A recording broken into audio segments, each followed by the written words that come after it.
Fabulous symposium. We're so excited that y'all have come and all of our new members as well. I have the pleasure of introducing Durant Ashmore, who is a 7th generation South Carolinian, and he is descended from Henry Durant, who is a scout and spy for Francis Marion. He currently lives in southern Greenville County, where his family has lived for over 5 generations. And for the past 45 years, he's been a landscape designer, nurseryman, and landscape contractor, but now he is in his semi-retirement because he is very, very busy. He devotes most of his free time to the study and preservation of the history of the American Revolution. Durant Ashmore.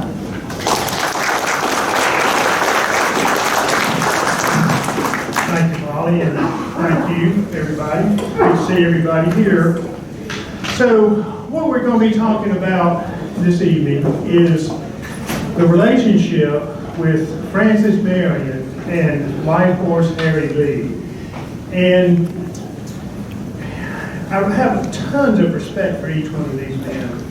And I see them as being military geniuses. I really do. So that's the title of today's talk, Two Military Geniuses Working Together. This is a picture of Life Horse Harry Lee that was painted in 1782 by Peel. And so we know that this is pretty much what he looked like. We do not have any paintings of Francis Marion that were painted during his lifetime, but this is one of the most distinctive paintings of Francis Marion. It is probably my favorite painting of Francis Marion, and it's performed or painted by none other than our own Dale Watson back there doing business.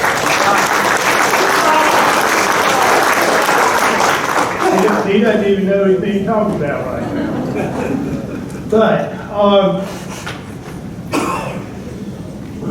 after the Battle of Camden, which was such a disastrous defeat, George Washington did not give up on South Carolina. And he sent down his best general in his mind, which was Nathaniel Greene. And also, he sent down his best fighting legion, the best fighting legion in the American Army, and that was under Light Horse Harry Lee. Also, at the same time, William Washington, who was the best cavalry officer, cavalry commander in the American Revolution.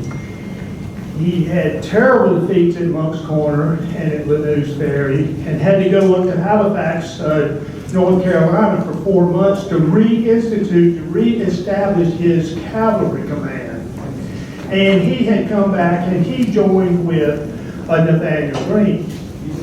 Now Nathaniel Greene, he didn't mess around with what he was doing. He sent Daniel Morgan to western South Carolina. And we all know what a hero Daniel Morgan is. And in addition to Daniel Morgan, he sent his best cavalryman, William Washington, to join with Morgan. And this is in December of 1780. At the same time, Nathaniel Greene sent his best legion to team up with Francis Marion. And in January 22nd of 1781, Light Horse Harry Lee and his legion, consisting of 150 mounted cavalrymen and 90 infantry, light infantry. Now the terms in the Revolutionary War, when you refer to somebody as a light officer or a light trooper, that was a note of distinction because these men traveled light. They traveled with only the knapsacks on their back, their rifles or muskets, their ammunition, and a few pieces of hardtack in their haversack. That was about it. Light troops were the fast troops. They were the strongest troops. They were the tough guys. So Lee had 150 cavalrymen mounted and 90 light infantry. And many times these light infantry would ride to battle doubled up on the backs of the cavalry. So Lee was sent down to join with Marion. and they joined together at Snows Island, Marion's hideout, on January 22nd, 1781. And Lee and Marion took an immediate liking to each other. And they were opposites. Lee was a Virginia aristocracy, and Frances Marion was of the people. Frances Marion was about 45 at this time. Lee was in his 20s. Lots of opposites, but they did get along quite well when it came to enterprises. And that's one thing that Marion described Lee as having an enterprising genius, which leads to much promise. So when they got down together on January 22nd, by January 23rd, they were in the field. They were on the march. They were going down to attack Georgetown immediately after they had joined up together. And this is the attack on Georgetown. This is Marion's third time that he attacked Georgetown. Francis Marion really had it in for Georgetown. He did live there as a youngster growing up.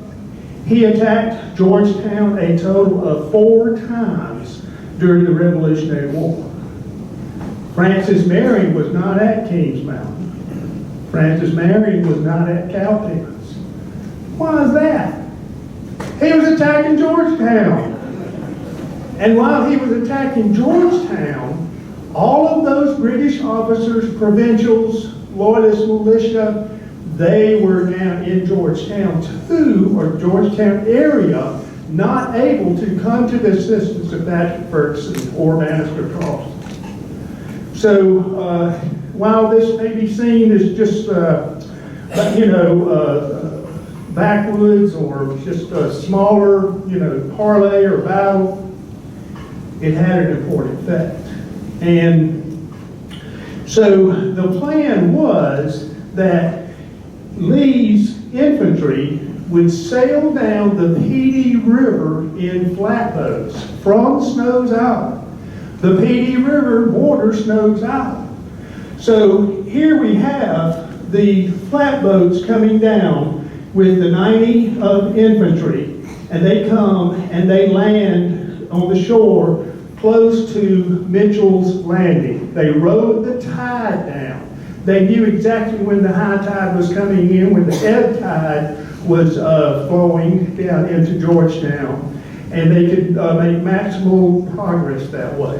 They landed at Mitchell's Landing, which is where the Highway 17 bridge is, and you all know where that is. That's where the infantrymen hid out until dark. The plan was that the infantry would be in place before dark, and that Lee and Marion would be coming down the Black River Road, and they would get to Georgetown at night, and they would have a joint attack during that time. The battle was to begin when one side heard the other side start to fire. So the infantrymen were down here. They were waiting. It was night. It was the middle of the night. Now it was 4 o'clock in the morning. Nighttime was running out. No sign of Lee and Marion. Lee and Marion were slowed down because the roads were so bad in the wintertime of 1781, it really slowed them down. So they were late. And the infantrymen, they wanted to start the battle. They knew they had to get going with this. So the first thing they did was they attacked the commander. They captured the commander, George Campbell, who was staying at a private residence at 222 Broad Street. So they captured him just fine. Then they went on to capture a couple of other officers. And these officers were staying at an inn at 719 Prince Street. And they went and they arrested those 2 officers. One of these officers was Major Irvin. Major Urban tried to escape. He broke away, but he was caught. And he was caught by a man named John Cryer. And John Cryer bayoneted Major Urban to death. John Cryer had a huge grudge against Major Urban. Earlier in the war, Major Urban had ordered John Cryer to receive 500 lashes. So he had it in for Major Urban. The other British officer was Adjutant Cruikshanks. Adjutant Cruikshanks had his life saved. His life was saved by the naked daughter of the innkeeper. She draped her arms around him. Please don't kill my man. Please don't kill him. That'll do it. So Adjutant Cruikshanks survived that battle. He was captured. So by then it was gone, and Marion and Lee had come onto the site. They thought that once Campbell was captured, that the garrison in Georgetown would rush to his defense. Well, they didn't. He was not a very popular guy, and they just kind of left him to his fate. The plan was, as the garrison at Georgetown was rushing to his aid, they would be ambushed. And when Lee and Marion got to Georgetown, they looked around and there were no loyalists or provincials to be found anywhere. They stayed in their barracks and in their fort. The main feature of Georgetown was a fortified brick jail that was surrounded by an earthen redoubt. And it was formidable. And you did not want to attack across the open parade ground onto that building. So as a result of that, the only casualties in this third attack on Georgetown was 1 British officer killed, 3 captured, 1 patriot killed. And the two sides just stood around looking at each other for a while. The element of surprise was lost, so the battle was called off at this time. And Lee and Marion and the infantrymen retreated back to Snow's Island. So this battle occurred on January 24th, 1781. What also was happening in January of 1781? Cowpens, which happened on January 17th.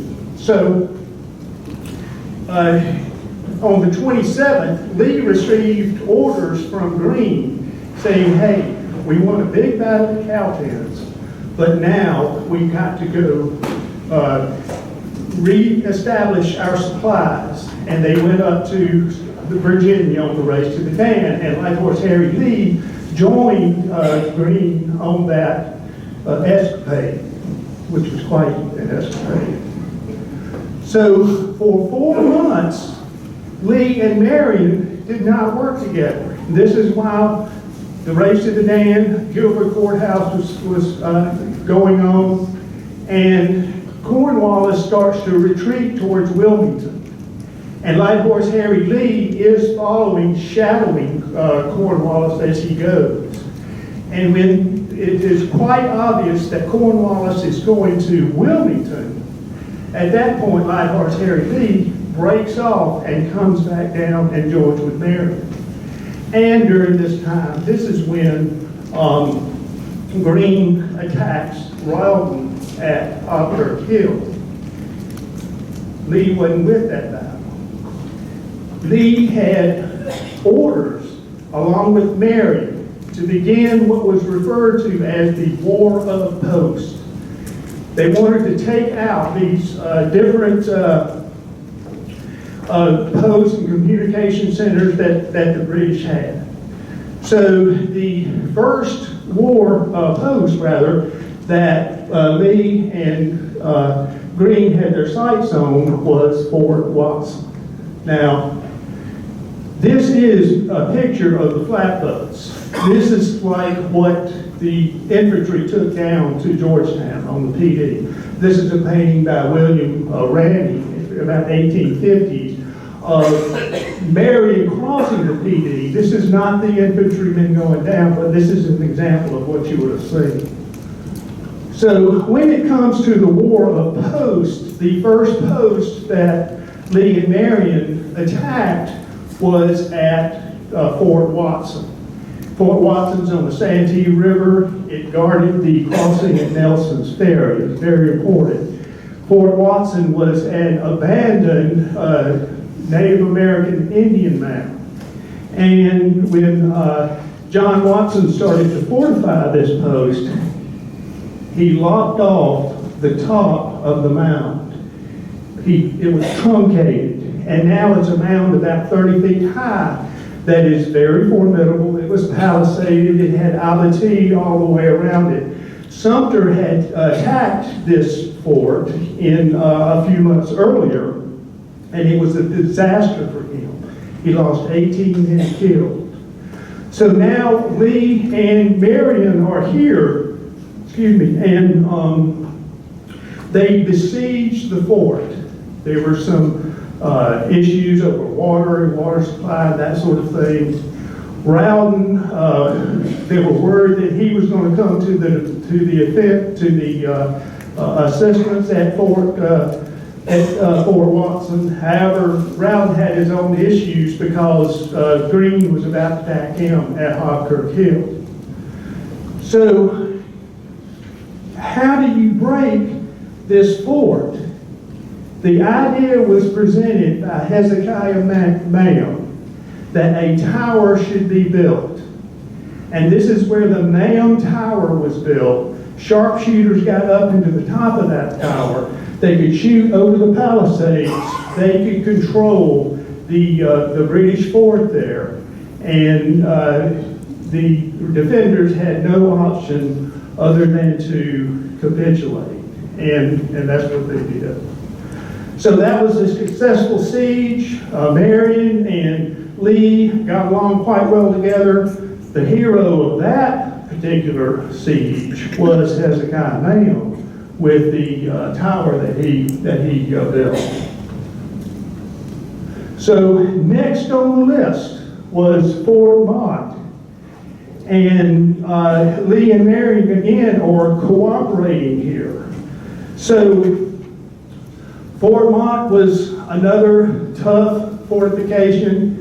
You can see that it had abattis all the way around it.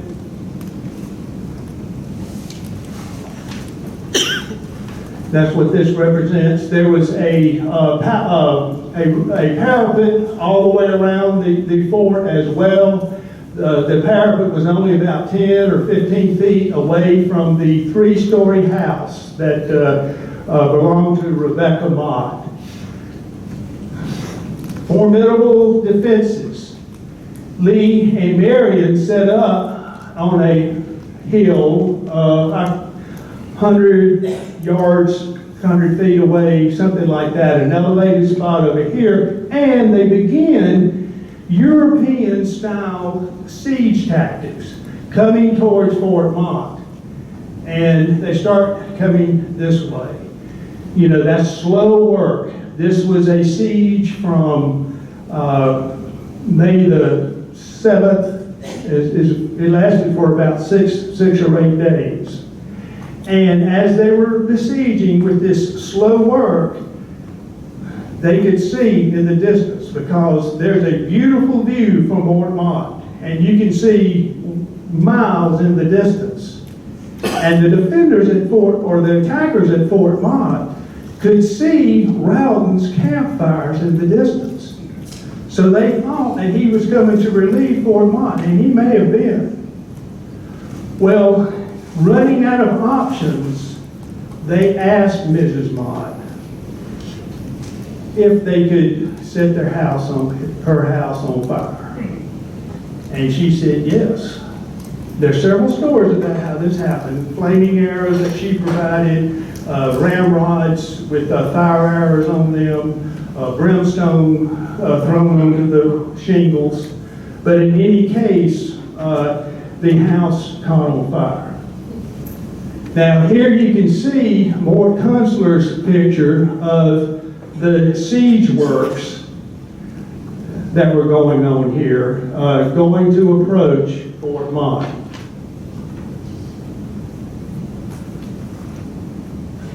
And here's the three-story house. Here's the parapet that are built around it. This is a frieze of a T shown here.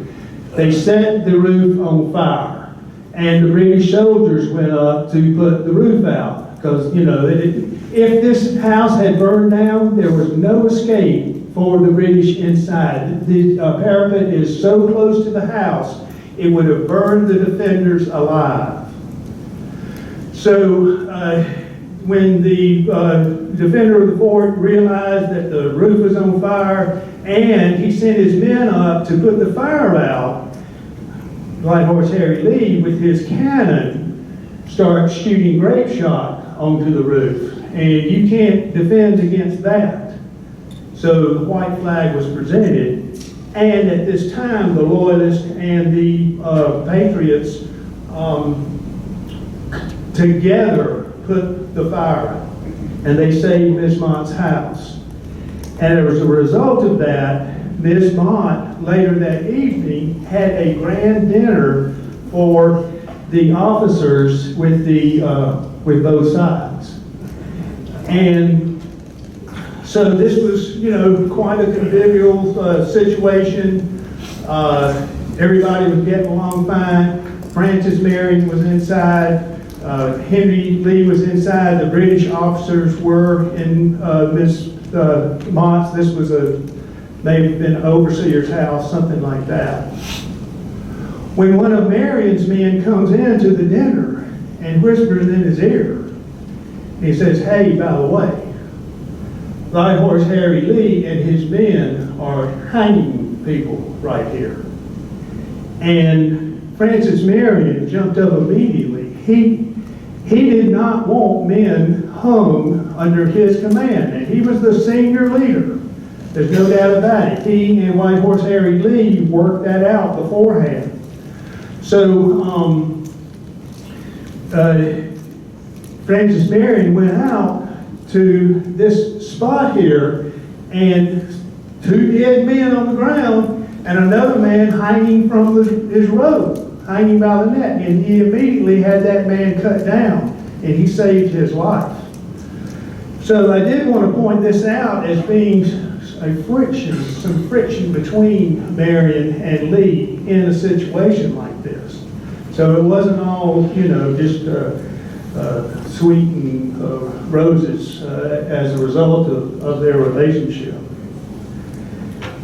After Hawkers Hill and Rowden goes back down to Charleston, he abandons Camden. At this point, now Greene has got his eyes on 96, and he starts heading towards 96 to besiege that, and he wants Light Horse Harry Lee to join his forces. And so this is the time when Marion and Lee split up. They were only directly involved in 3 battles where they were making command decisions amongst each other. And that's the 3rd attack on Georgetown, Fort Watts, and Fort Mott. Now Lee is asked to go join up with Greene on the way to 96. So this is a sketch that I've drawn of South Carolina forts, and this is not all of them by any means, but come on, Porter.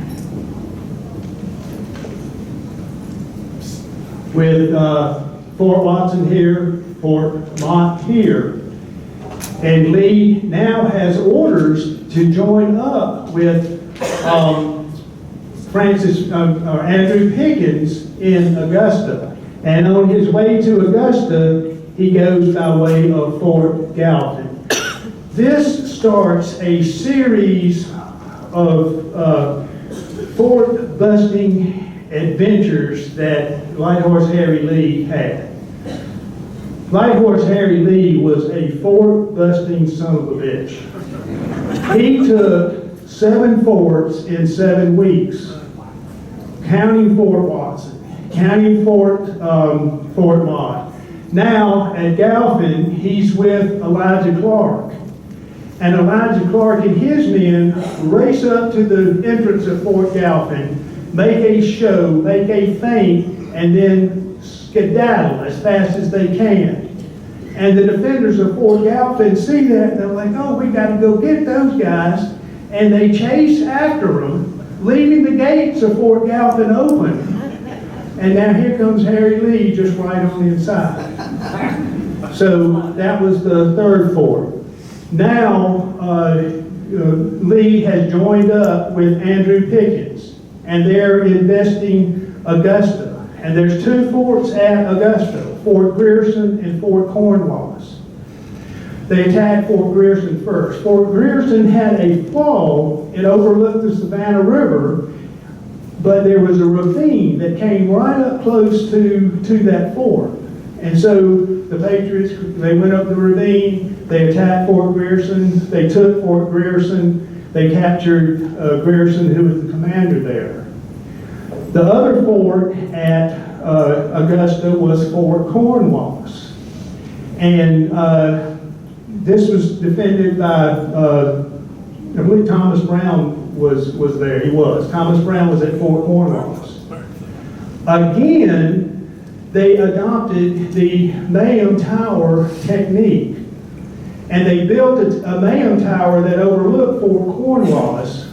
But this time, they hauled that 6-pound cannon up to the top of the Marion Tower. And when dawn broke the next day, they spied Thomas Brown's artillery, and they fired 1 shot from that cannon, and they put out his 4-pound cannon that he had. He also had a 2-pounder. But as a result of that artillery shot, now Fort Cornwallis was indefensible, and Fort Cornwallis capitulated. Greene at this time is in the 3rd week of his 4-week siege of 96. Lee and Greene and Lee and Pickens come onto the scene during this time. And when they get there, they see the siege works that Greene has started under Thaddeus Kosciuszko. Intensive, it's got all the textbook European siege maneuvers. And they've got their own Marion Tower too. But when Lee and Pickens get to 96, they immediately spot the weakness of that fort, which was the water supply. And defending the water supply at 96 was a 25-man fort referred to as the Holmes Redoubt. Well, Lee and Pickens just took that fort right away. And now they don't have water for the town or the Star Fort in 96. But unfortunately, during this time, Rawdon comes on the scene, and Greene has to break the siege. So,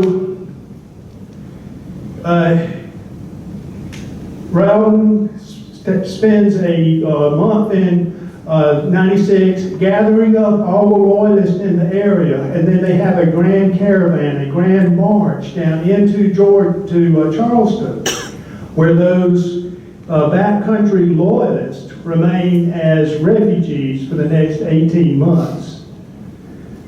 Lee and Marion do get together on a few other campaigns. One of them is they're under the command of Thomas Sumter at Shubrick's Farm. And at Shubrick's Farm, Marion is on the front line of that battle. Lee is held back in reserve, so they don't have a lot of interaction during this time. And Shubrick's Farm was a disaster, particularly under Sumter's command. On the way during this campaign, Lee also takes Fort Dorchester, which had been abandoned. So no big deal there. Marion and Lee were also at the Battle of Utah Springs, where Marion performed so wonderfully, commanding the militia in the front line. And Lee was again on the right flank at Utah Springs. And he did at Utah Springs pretty much what he did at Guilford Courthouse was, Guilford Courthouse, it was the battle within the battle. He went off doing his own thing on the right flank. Same thing happened at Utah Springs. They weren't directly involved with each other. Andrew Pickens was doing great on the left flank, Demomedy in the center, and then had Marion out on the right flank. The militia was armed this time with muskets, because they had cartridge boxes with 16 shots in them, 1 shot in their musket.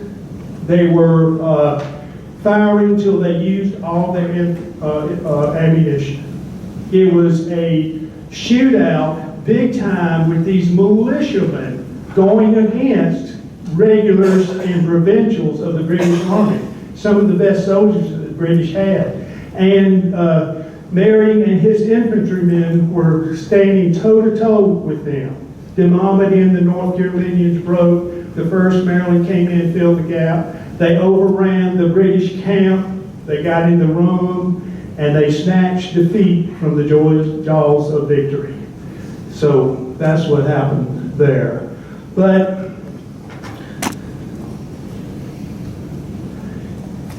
that's the interactions between Marion and Lee. And I see that as 2 military geniuses working together.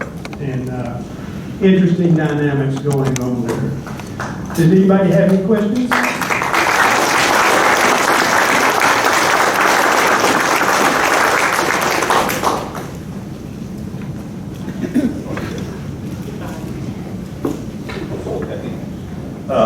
Thank you for that presentation, Ashmore. I just have to let the audience know here that Fort Mott story is one of my favorites, and it's because I live in Calhoun County, and the owners of that property are sitting here at the table. The Watermaker family has protected that property for 70 years, or more like 100 years. Okay, but anyway, it would have been developed long ago, but it's a beautiful piece of property. Luther and Durant opening up to groups that want to come in. It's a little off the beaten path, but I know my Utah Springs SAR chapter is included in my tours where we do the commemoration of Utah Springs. But again, the Watermaker family deserves recognition.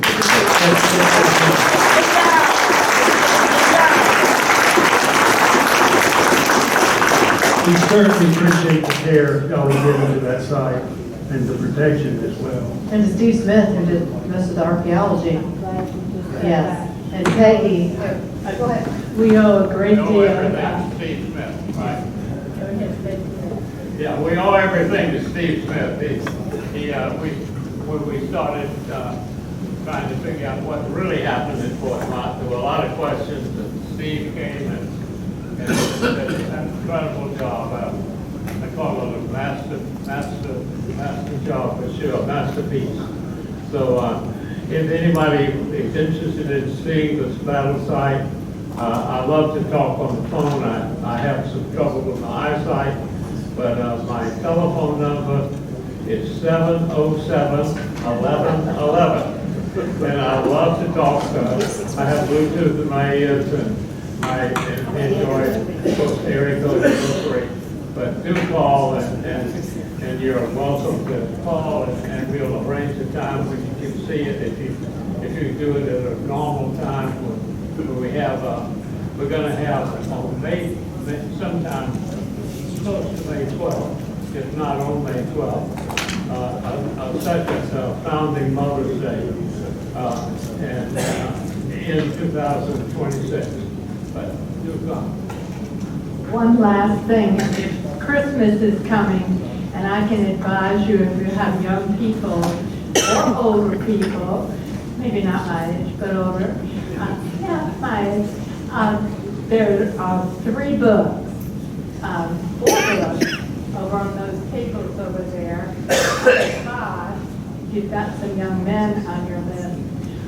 Peggy's 2 books that I adore, and the 2 books that I gave to my grandchildren, and I just bought some for my great-grandchildren, Chris Swagger's, the 2 first ones, and Steve Smith's book that is a little more technical, but my grandson loves it. So y'all go get the Christmas shopping done now. And thank you, Lady Florida.